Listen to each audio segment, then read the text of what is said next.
রাতে সমুদ্রটা একটু আলাদা রকমের হয়। চারপাশে নীরবতা, শুধু ঢেউয়ের হালকা শব্দ। এই নীরবতার মাঝেই আকাশে উঠে আসে পূর্ণিমার চাঁদ।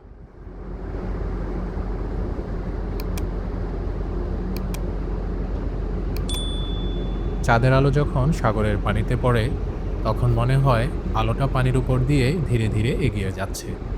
এই মুহূর্তটা ক্যামেরায় ধরা যায়, কিন্তু অনুভূতিটা শুধু এখানে থাকলেই বোঝা যায়। সমুদ্রে যারা কাজ করে, তারা চাঁদটাকে একটু আলাদা চোখে দেখে।